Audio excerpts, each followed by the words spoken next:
नमस्कार, मैं बालकृष्ण मुले एक बार फिर हाजिर हूँ शहर के गलियारों में चल रही ताजा तरीन चर्चाओं के साथ। आइए सबसे पहले बात करते दिग्गी के ट्वीट पर हुई एफआईआर की। प्रदेश के मुख्यमंत्री दिग्विजय सिंह के कहे पर भले ही पार्टी और सरकार के मुखिया कुछ न बोले, लेकिन आरएसएस के एक स्वयंसेवक ने राजा के कहे का मुंह तोड़ जवाब दे डाला है। अब जब से राजा के खिलाफ मामला दर्ज हुआ है, संघ के गलियारों में अपने स्वयंसेवक के कदम को सही ठहराया जा रहा है। कहा जा रहा है कि हर उस बात का विरोध होना चाहिए जो आपकी भावनाओं को ठेस पहुंचाए। राजा दिग्विजय जब जब बोलते हैं तब तब बवाल मचता है। राजा के बोल पर ना तो शिव भैया कुछ बोल पाते हैं, ना ही मुन्ना भैया। ऐसे में दोनों कर्णधारों की चुप्पी कई बार उन्हीं के लाखों कार्यकर्ताओं को सालती रहती है। राजा फिर बोले और इस बार राम भक्त कार्यकर्ता का खून खोल गया। बच्चा बच्चा राम का, राघव जी के काम का कहना राजा को भारी पड़ गया। इसी कहे से गुस्साए आरएसएस कार्यकर्ता संदीप वर्मा ने राजा के खिलाफ मुकदमा दर्ज करवा दिया। अब जब से राजा के खिलाफ मुकदमा दर्ज हुआ है, तभी से राजा समर्थक है कि बौखलाए हुए हैं और सत्ताधारी फिर मौन।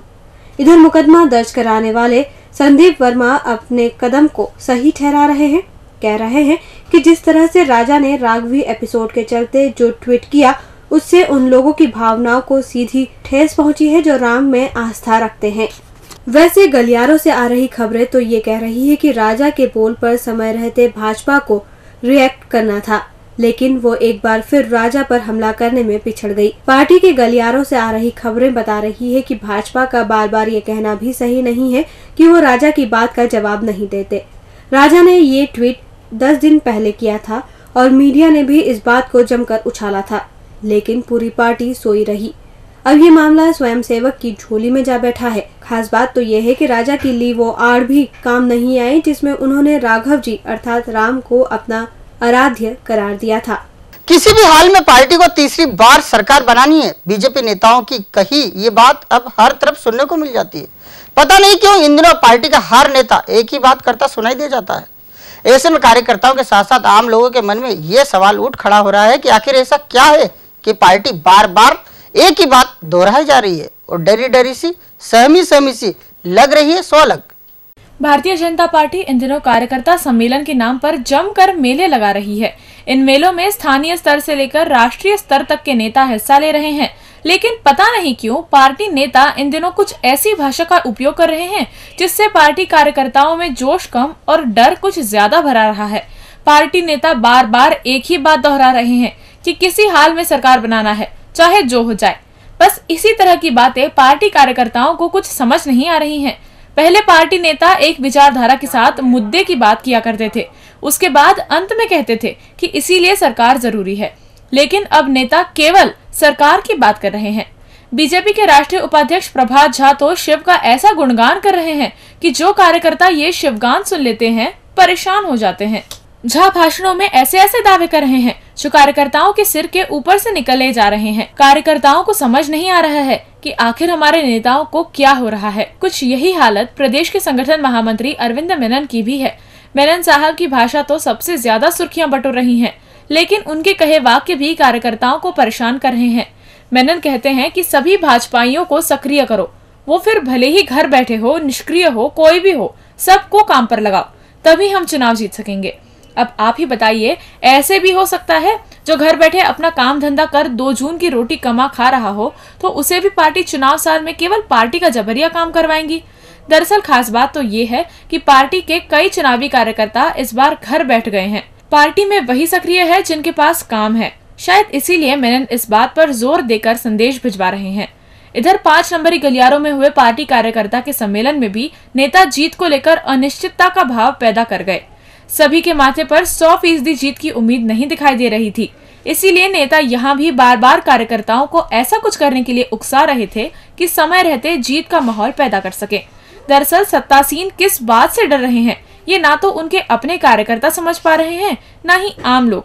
लेकिन इतना तय है कि सत्तासीन इन दिनों डरे डरे दिखाई दे रहे हैं। इस बात का एहसास अब उनके अपनों के साथ उन्हें भी हो चुका है, जिन्हें आम जनमानस कहा जाता है। जय जय सिया राम।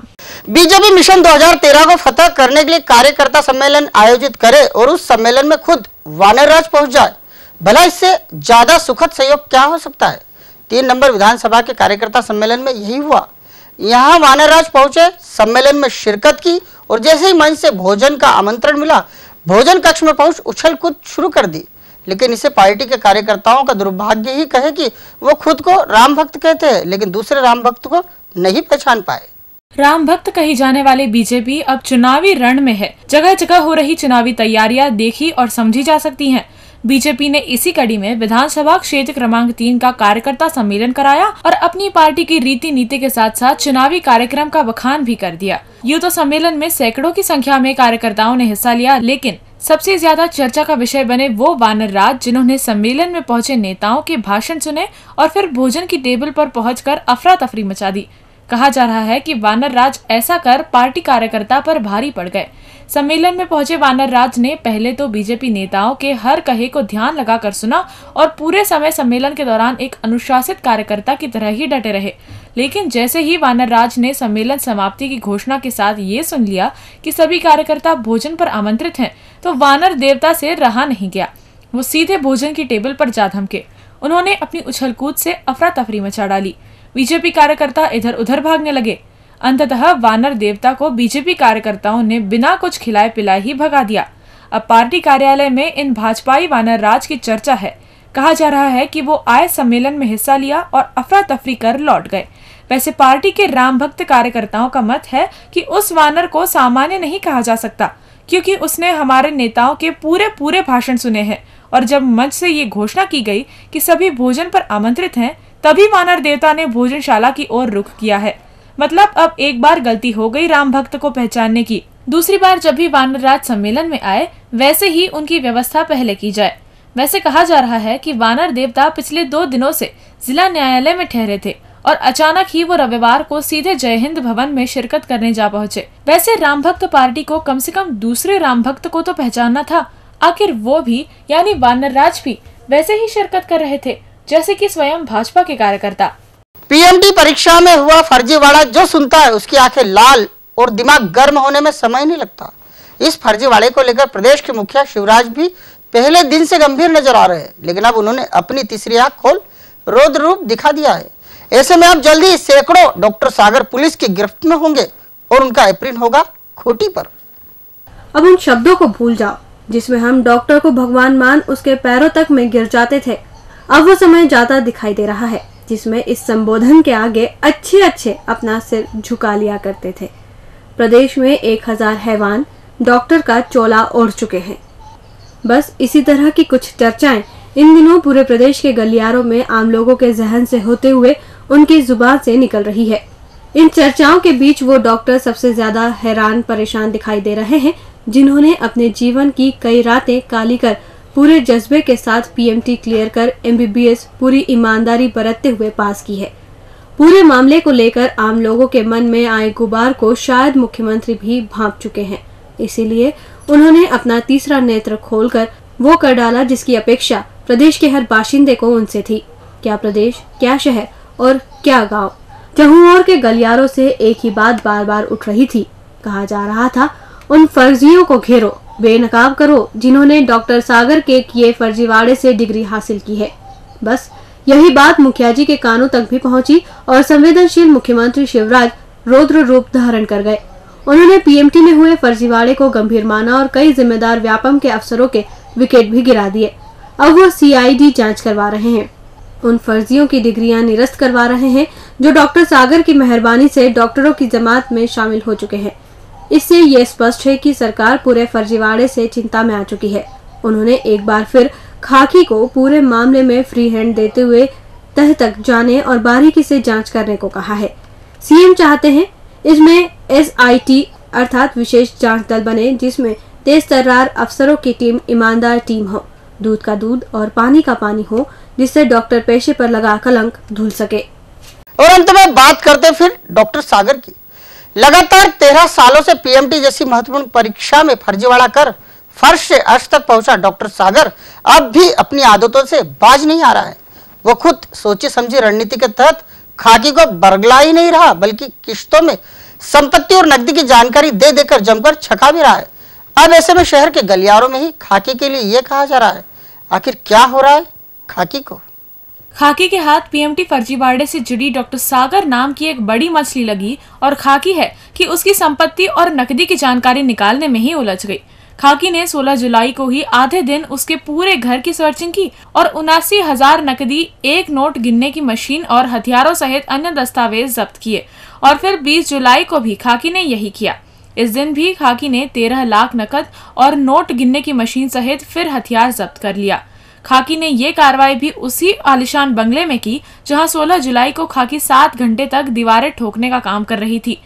अब जब से ये दूसरी बार की कार्रवाई में नकदी और अन्य सामान मिला है, तब से इस बात की चर्चा जोर शोर से की जा रही है कि क्या खाकी डॉक्टर सागर के खेल में उलझ चुकी है। आम लोग ही तर्क दे रहे हैं कि सागर एक बड़ा खिलाड़ी है। उसने जिस तरह से संपत्ति बनाई है वो अरबों में है और वो खाकी को जिस तरह से किश्तों में जब्ती करवा रहा है, उसे सीधे सीधे खाकी को छकाना ही कहा जाएगा। वैसे भी सागर के पास अचल संपत्ति की भरमार है। जानकार तो ये भी बताते हैं कि खाकी जितनी बार सागर के घर पहुंचेगी, हर बार नकदी उसे मिल सकती है।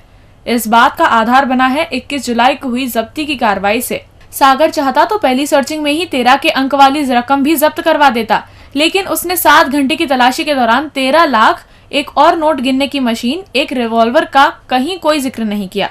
खास बात तो ये है कि आम लोगों की रुचि ना तो सागर की संपत्ति में है, ना ही उसके घर से जब्त की जा रही नामात्र की राशि से। लोगों की वास्तविक रुचि तो उन 1000 नामों में है जिन्होंने डॉक्टर सागर के गिरोह की मदद से डॉक्टर बन कामयाबी हासिल कर ली है। अब ऐसे में खाकी को चाहिए कि वो मुद्दे की बात पर जल्द आए और संपत्ति और नकदी के फेर में ना उलझते हुए सीधे सीधे कार्रवाई पर ध्यान लगा डाले, क्योंकि इतना तो सबको समझ आ रहा है कि सागर अरबों का खिलाड़ी है, जिसके लिए लाखों कोई मायने नहीं रखते। डीजी न्यूज के खास कार्यक्रम गलियारों से को आप यूट्यूब पर भी देख सकते हैं। गलियारों से के आज के अंक में फिलहाल इतना ही। ताजा खबरों के लिए आप देखते रहिए डीजी न्यूज।